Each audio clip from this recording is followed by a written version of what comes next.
เดี๋ยวเราว่านู่นเดี๋ยว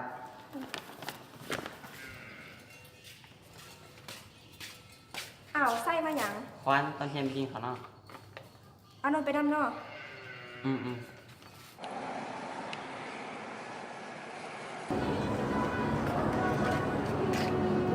ขอบใจเด้ออุ้ยไส้ตุ๊กตาตัวนี้งามแท้คือมังอ่ะเขาอยากได้ซื้อแน่หนามัน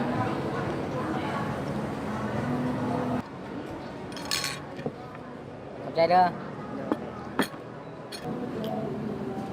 เนี่ยของนำกันเด้อ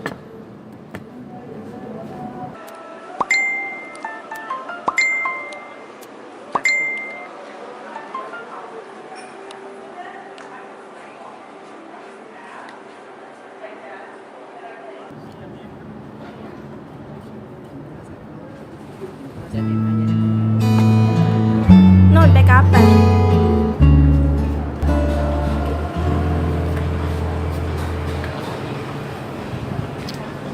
เขาเมื่อก็เด้อแม่ขอโทษนะ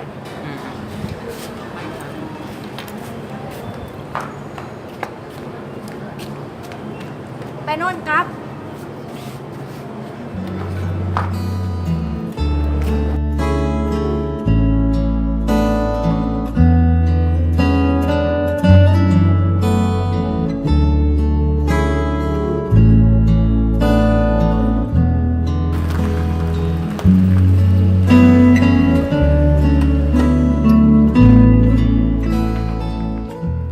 วันโอเคป่ะ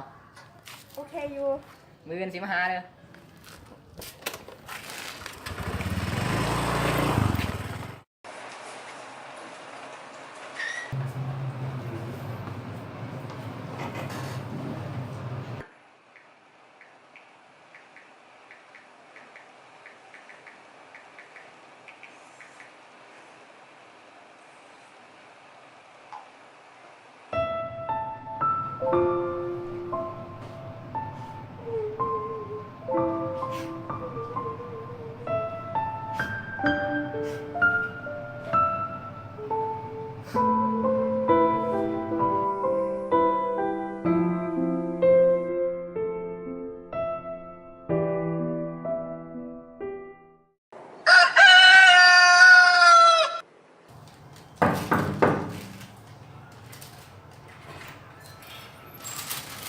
ซื้อว่าป่า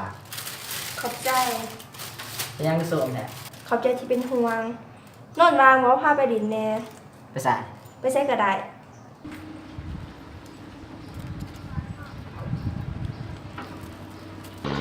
เป็นยังกินเดี๋ยวก็ใส่เพราะว่าใส่แล้วมีคนใหม่จากแนวหนีเหลือจะรุนแล้วหาคนใหม่ยังดีกว่าควันไปใส่ต่อ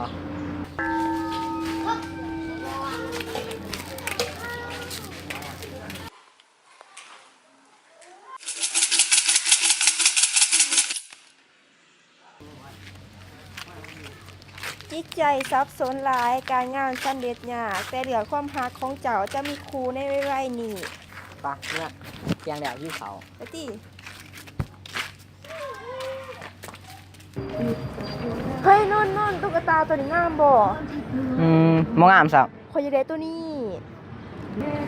ไปกินข้าวมื้อนายซื้อให้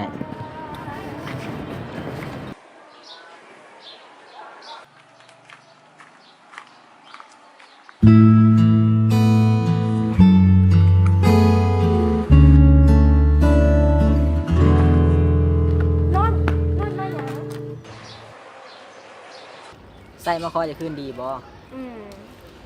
มีคนใหม่แล้วยังมาหาไปจัดสร้างผู้ชายนิสัยจังสี่คบไปก็ยังคือเก่าตุ๊กตาตัวนั้นยังอยากไหลอยู่บ่ยังอยากไหลอยู่แต่อยากเข้าคายบ่ล่ะลืมบอกมืออื่นขอพ่อของข่อยกับสิยายไปอยู่เวียงจันทน์แล้วมืออื่นอย่าลืมไปส่งข่อยเด้อ